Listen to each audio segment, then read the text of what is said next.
Thank you. Assalamu alaikum, everybody. Good evening. And since I stand between you and the tea, I would stand aside and you can all enjoy the tea while we, go across the MRI within the spondyloarthritis, the old versus the new. And I know it might sound a bit iterative or mind-boggling, especially when you have spent last 6 hours listening to the presentations. So I'll just take you through, the three most favorite slides would come in between, which would help anybody in the resource-constrained areas to rapidly diagnose spondyloarthritis. That's the whole purpose of this whole presentation. So this is a disclaimer for today. The objectives. Now, let me take you through the spectrum of spondyloarthritis and when I see as from the perspective of imaging SIG work, where do I put my work? Now, when we talk about spondyloarthritis, we know the four entities we have ever talked about were the psoriatic, AS, IBD, or the reactive. But what's even more important are the newer entities which are now coming into limelight, things like the rarer Saba syndrome. Sometimes once in a lifetime opportunity would be you coming across somebody with Saba who'd have synovitis, acne, pustulosis. Similarly,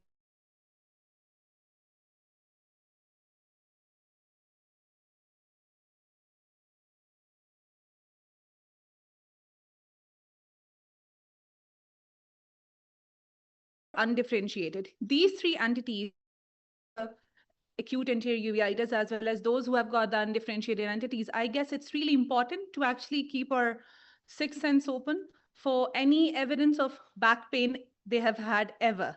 Because even in rarer syndromes like Saba, people can have osteitis, which is one of the key features of Saba. You can have it so much infiltrated within the sacroiliac joint that your MRI has to be interpreted in the right direction. Now, this is the slide which is actually part of the third presentation since the morning, so you have all memorized it well.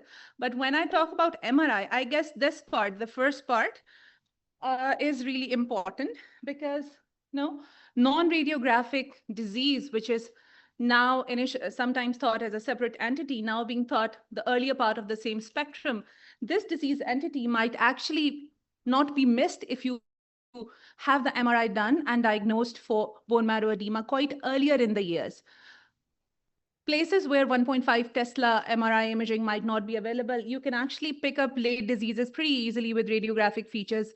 You can find, sclerosis of the sacroiliac joint on X-ray. You can find sometimes syndesmophytes very easily. The advanced features like, dagger sign, the rail track sign that we see in people who come up with a bamboo spine, they can all be picked up in the later disease. But the main part is the earlier years where the non-radiographic disease actually ensues. Now, just a quick relevance to the prevalence within the South Asian area. The South Asia prevalence has been demonstrated as being like 0.22%, but I think it's only the tip of the iceberg because we don't have enough data coming up. One of the very good papers which came over from Lahore, the work done in lieu of COP code by Professor Ahmed Saeed, it actually showed the prevalence of inflammatory back pain to be as high as 2.9% and a prevalence of axspa. But I guess I might not even give a comment since he's not here to discuss it with us because, when we were all looking at the data, the prevalence of IBP as 2.9% sounded a bit too much. But I guess this was a very concentrated, smaller community essay done earlier, and we need further data from large cohorts then. Now, when we look at MRI, the typical ASAS diagnosis criteria that if you have been, I have been looking at it for last 10 years, ever since my training.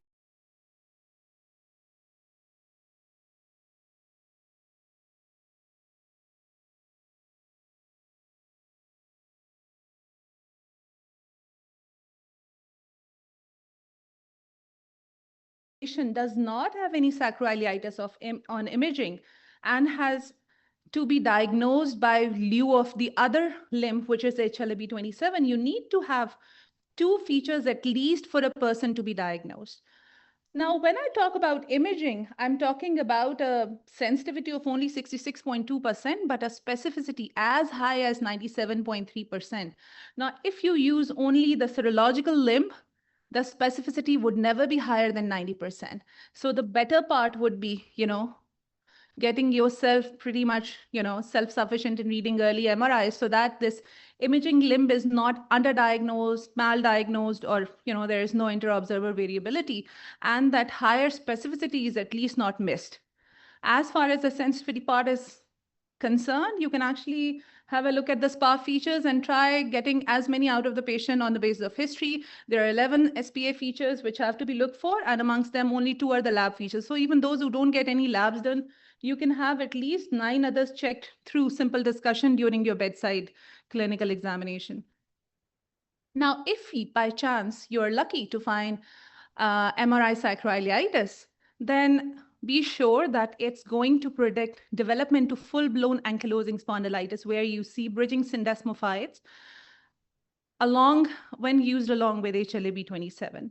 The positive predictive value stays as high as 80%, but if not found, the negative predictive value also is greater than 80%. And even if you find unilateral sacroiliitis, it's as good as finding it on both sides. So finding it on both sides does not add any further benefit in terms of predictive value.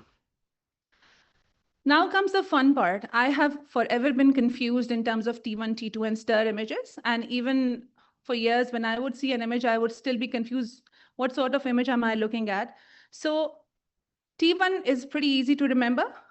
T1 is for anatomical variation only. So whenever you are looking for any anatomical variation, like a bone which has outgrown by birth, or any such thing which is only with the bony contours, then you have to look at the T1 image. The fluid is always dark and fat is always bright. I'll just show you one image. And when I say fluid is dark, I mean the CSF. So this is where the CSF was supposed to be, alongside the spinal cord, and it's all black, black, black, black, black. The disc also contains some amount of fluid, so it's also pretty much jet black, because a healthy disc is the one which is hydrated, has some amount of fluid, so you'd find it not perfectly white, but at least some shade of white over there. So this is a perfect T1 image where the person does not show any fluid in terms of a white fluid. The fluid is all black. Now, if you are seeing the whole MRI and the abdominal part was also visible, mind it, bladder, I always see bladder. I guess you all see it pretty easily because it's pretty much visible in the pelvic area as the organ of the true pelvis. So the bladder would also appear jet black from the middle. The ureters would appear jet black. Even if somebody is able to see gallbladder, colon, any content which is liquefied in any part of the body would be black. Now let's go on to the second image, which is the 2-2 weighted image. Now everything gets inverse. The fluid becomes white and becomes bright. That's why it's used to pick up the pathology. So while T1 is for anatomy, anatomical differences, T2 is for true pathology, and then fluid is going to become white and bright, and so would be the fat. So both Fs are going to be bright. Now let's take you through this image. The same image where the CSF was found as a jet black area, now it's perfectly white. So it's T2 weighted image, which is showing us the CSF as white.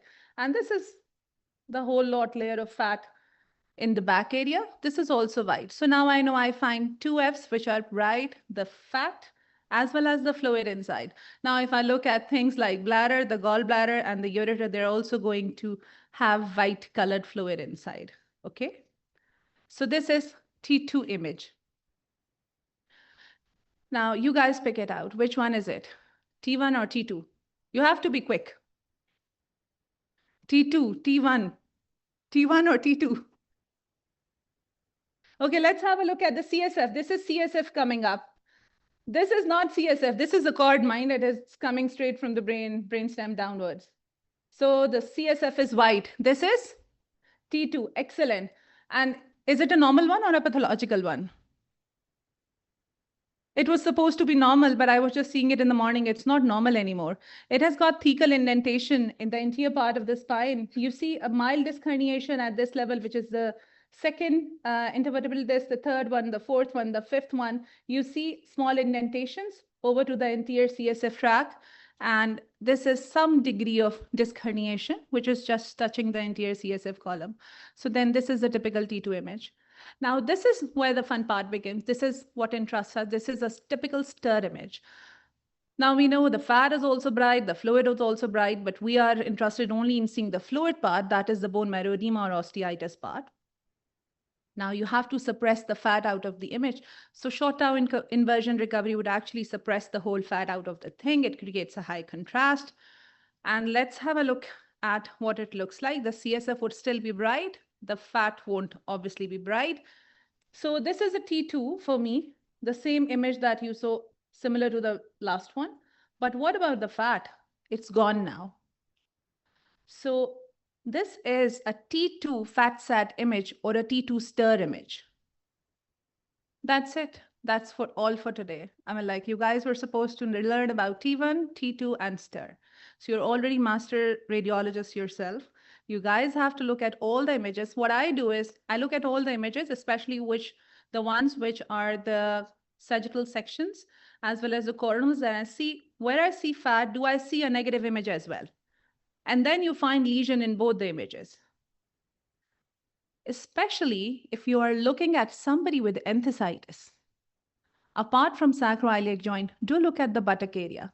If your fat sat image is still bright, not bright like a T2, but still bright at a few areas, or in the whole sequences, you see only 2 sequences bright, do always think you are looking at enthesitis. So hip enthesitis should not be missed. Again, this is stir, T2 stir. So stir is always applied to the T2 images. Now, this is a few clinical encounters, just 2, I wouldn't take long. Story of a 42-year-old female who is a mother of 2, have had diabetes and hypertension for last 8 to 10 years and presented with pain in left shoulder as well as low back pain. This was a typical inflammatory back pain, and the shoulder had tenderness, range of motion was limited. The typical examination signs were all positive for rotator cuff injury. The spine, though on inspection, was normal, but she had limited lumbar flexion. Schauber's index was also positive, and she had a limited range of motility, and that was only 3 centimeters. On palpation, the right sacroiliac joint was tender.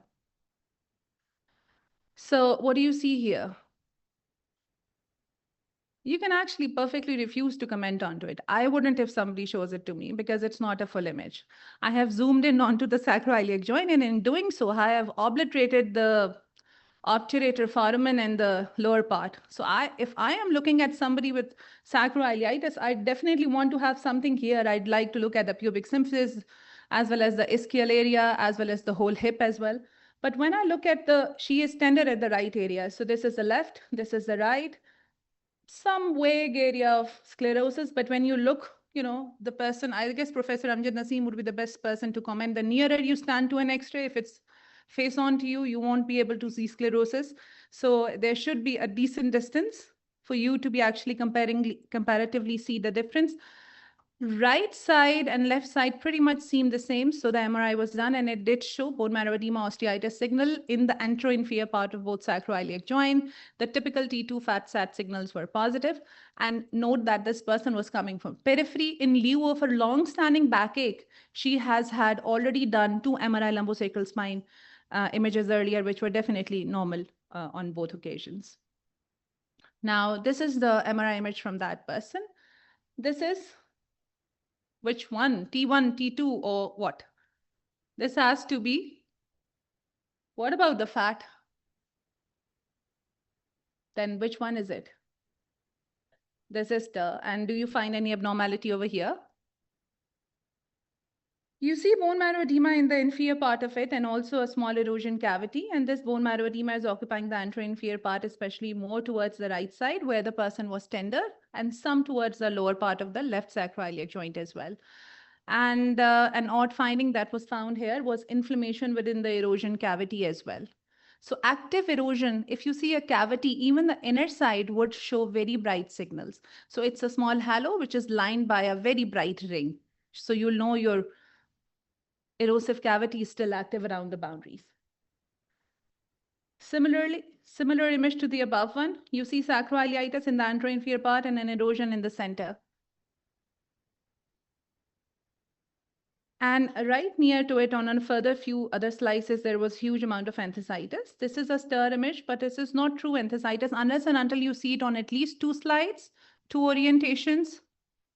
They are mandatory to comment onto it. So this person had spondyloarthritis, axial disease, as well as peripheral arthritis.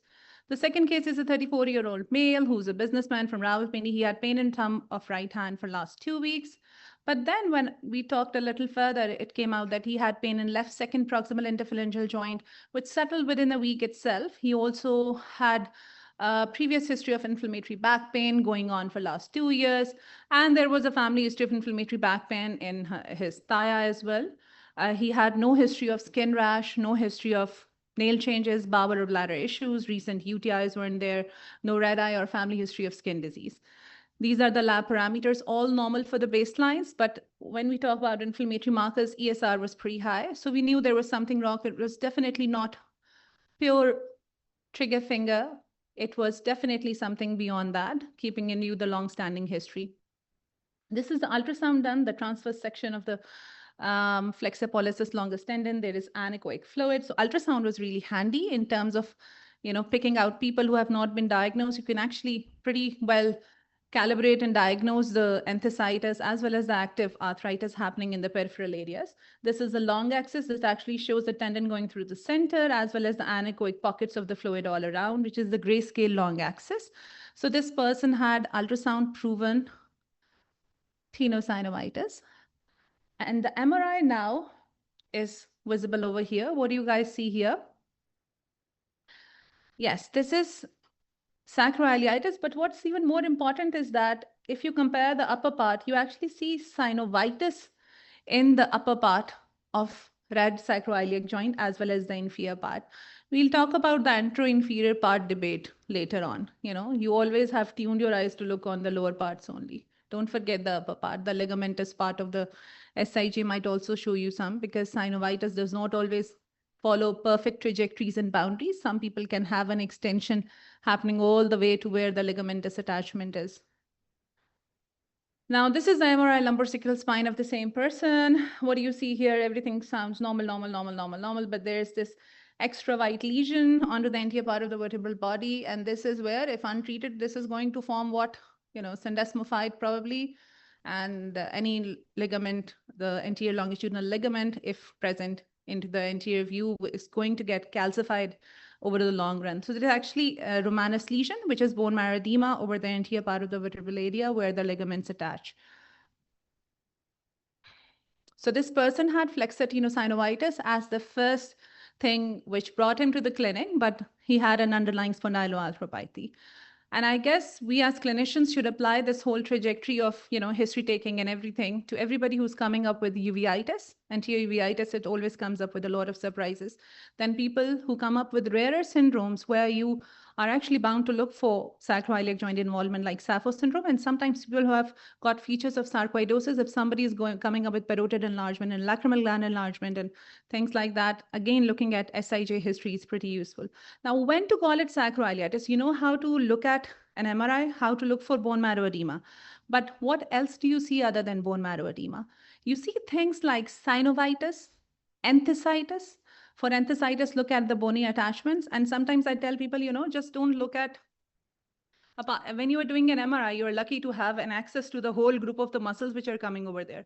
But then clinically, enthesitis would be costochondral junctions, the tennis elbow, the golfer's elbow area, the supra-infrapatellar tendon area. And then even people who have got long-standing pain onto the anterosuperior iliac spine area for a very long time all around the iliac crest.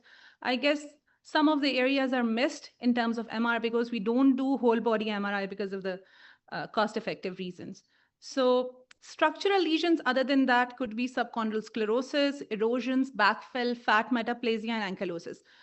Some of these terminologies are, progression from one stage to another. You get an erosion. Erosion means there is a vacuum formation within the center of the bone because of the lesion. There is inflammation around it. The fat is going to come to fill the area. Fat metaplasia is something you find in the later stages. And sometimes before the fat has filled up, There's stage which is called as the backfill phenomena. You see an axspa without an inflammatory lesion around. And the last stage is when the fat has been dead, lying there for a long period of time and becomes all ankylosed. So I guess all these structural lesions somehow are connected to one another, and they kind of show the whole spectrum of changes which are going to occur over time. This paper I would highly recommend to anybody, novice like me, who is going to go through MRI from beginning. This is a paper which was presented by ASAS in year 2015, Vander Heidi and the group. And it's a beautiful paper which tells you how to read the basic MRI images and interpret them, and how to avoid inter-observer variability. Say, for example, Dr. Usma sitting in PIMS is reporting one, Dr. Tagdish should be able to repeat and report the same imaging in the same manner, and the report should not be variable between two centers even. And the most important part in the whole guideline is that the only lesion which constitutes as an active lesion is bone marrow edema or osteitis. Any lesion other than that is not active lesion for spondyloarthropathy. Now, the interesting part is that bone marrow edema, if subtle or found on only one slide, or if it's a very small isolated lesion, I guess your machine should be sensitive enough to have really, really small slices so that you do not miss a lesion on two slices because your slice was pretty big. That is why we say 1.5 Tesla or 3 Tesla, because the higher the resolution of the MRI is, you can get small slices without breakage of pixel or breakage of resolution, and you can still find lesion on two slices. When you have a slice, when you have an MRI of 0.3 Tesla put at even some of the IDC or the bigger setups around us, make sure you do not send a person for SIJ imaging, because when you use 0.3 Tesla and even the finer images, they're going to break the resolution, and the lesions are going to get smudgy and bloody, and you wouldn't be able to pick or label it properly. Those lesions which are important and can be called as buddy lesions, but they do not count as the main isolated, the pathognomic lesions, but still help, would be synovitis, enthesitis, capsulitis, but alone they would mean nothing. Interestingly, I still remember a girl coming to me, I saw 4 years back, who had involvement of proximal interphalangeal joint and had right knee fusion, had it aspirated, started treating her as GIA oligoarthritis. She went to US, came back 3 years. She was fine for 1 year in between, left methotrexate that I started her on. And this time around, she presented with plain enthesitis. So the MRI we had earlier done in last year only showed enthesitis with no evidence of sacroiliac joint, done on a very good setup on an MRI of 1.5 Tesla. We had the MRI done this year as well. The pain would not settle. She was not responding to the drugs earlier. She was doing swimming exercises and everything. And this time around, we saw sacroiliitis on the MRI. Now, we had the old MRI taken out, and we just wanted to see whether we missed out something. And then it was re-reported in another setup. We took out the CD and had it reported in another setup. It was found that the enthesitis, when it was present, even then subtle bone marrow edema was found and was ignored or somehow left unread because the slices were not read properly. So I guess if you find enthesitis, make sure your radiology colleagues actually use all their time to find out bone marrow edema. We are almost towards the end of it. One small thing, whenever you are looking at sacroiliac joint image, always look from anterior to posterior and then from top to bottom. So all SIJ images. Now, if I'm talking about this is the anterior part of the body. This is the pelvic area, which is popping out. Now, this is the anterior part of the sacroiliac joint in which your pelvic organs are going to be found. So bladder is going to be here. All of the ventral images will have only the upper part of the sacrum image available. The lower area would be missing. So those images which are like N figure, small N figure, or an inverted U, they are the anterior part of the sacroiliac joint. You miss the foramina, there is only the upper part of the bone visible in all the images. If you see all the foramina like perfect holes, you are in the middle of it because you're seeing the whole sacroiliac joint slice.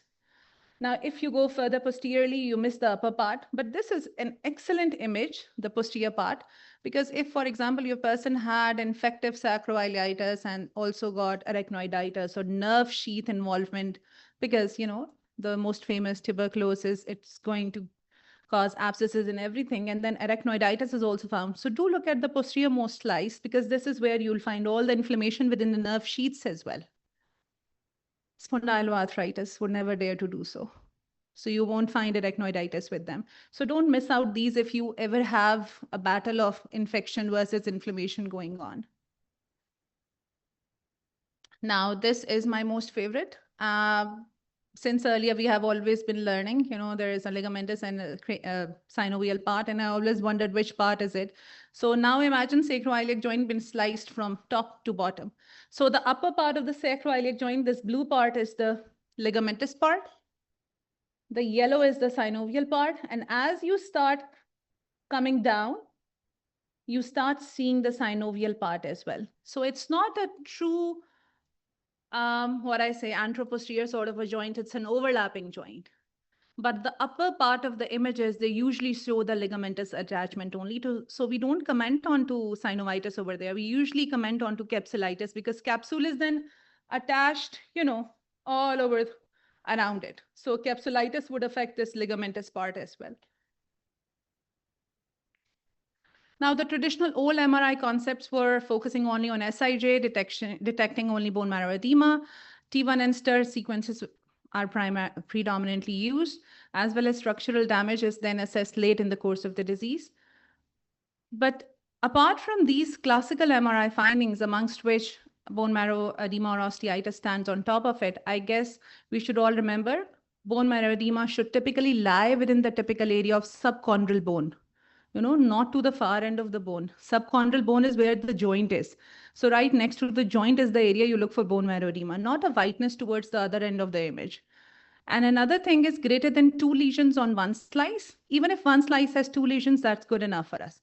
Or 1 lesion on 2 consecutive slices. If a slice cuts through the lesion, then it obviously would be seen on 2 slices. So this is the most important part of ASA's definition of a positive MRI imaging.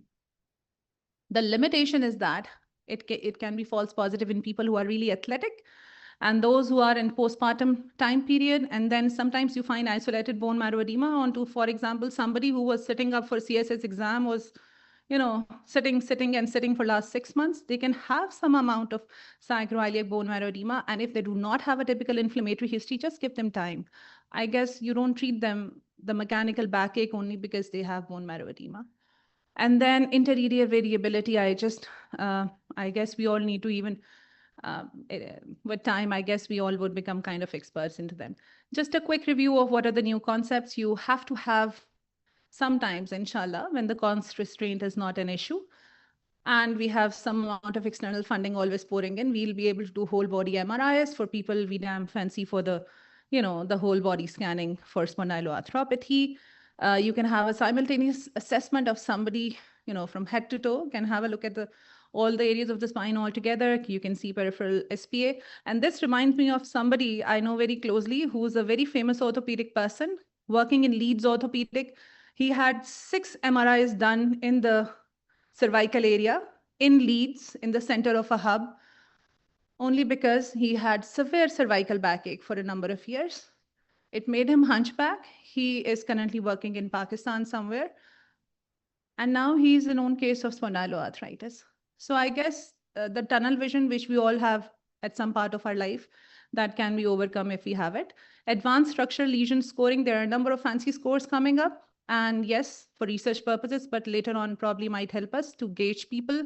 Quantitative MRI scanning is really excellently being applied into a number of areas. We have diffusion weighted image in Pakistan. We have dynamic contrast enhanced MRI already happening in Pakistan and Shifa as well. For cardiac patients, it's a gated MRI because the heart is constantly beating.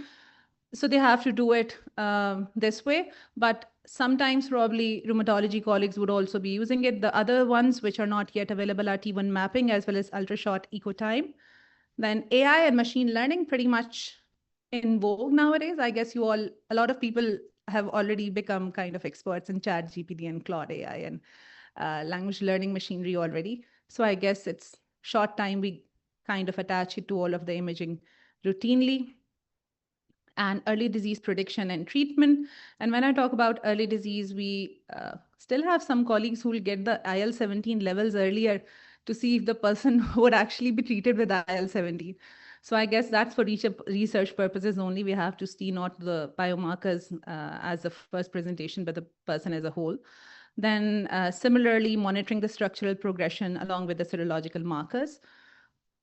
Now, this MRI is really handed. This is the last part of the presentation where you use it for not only for diagnosing, but for monitoring as well.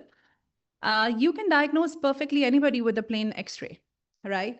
But those people who are really young, who have a really early disease, the X-ray might not suffice. And that's when you have to make use of MRI as a diagnostic technique.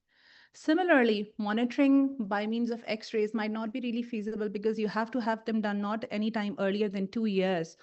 So any change in assessment of sacroiliitis should actually ideally be done in terms of any change in bone marrow edema. Again, not any time sooner than 2 years time period. Then similarly, X-ray, when they show us syndesmophytes, it's already too late. So I guess at the area of potential syndesmophyte, we'd be able to see bone marrow edema pretty early if we use MRI as a monitoring area. This is for everybody if they want to use it in their papers. This is the MSAS score, which is a simple scoring system which is used for best labeling the X-rays. So even the simpler tools like X-rays, if labeled properly in terms of erosion, sclerosis, squaring, syndesmophyte, as well as bony bridging, they can actually add a lot of value to patient progression management when we are doing that. Again, all of these tools that we have been using have already were used. They typically used MSAS, modified Stokes ankylosing spondylitis spinal score, as well as T1 weighted AI imaging learning models to kind of look and compare the progression while these drugs were given. So I guess the newer entities are going to come into vogue apart from these research processes. So the conclusion is that looking at MRI, there is an unmet need to kind of effectively manage and kind of early diagnose them, especially those people who have non-radiographic SPA. Delayed referrals as well as delays diagnosis adds to the patient's morbidity, and it's a substantial burden in terms of long-term health care. 90% of the times it's a clinical diagnosis. So I guess advising a simple MRI, SIJ, one should actually hold the horses unless and until the person has a typical history of inflammatory back pain, or at least some clue of spondyloarthritis related activity happening, and use imaging judiciously and in the rightest way possible to make the true diagnosis. Thank you. If you have any questions, you're most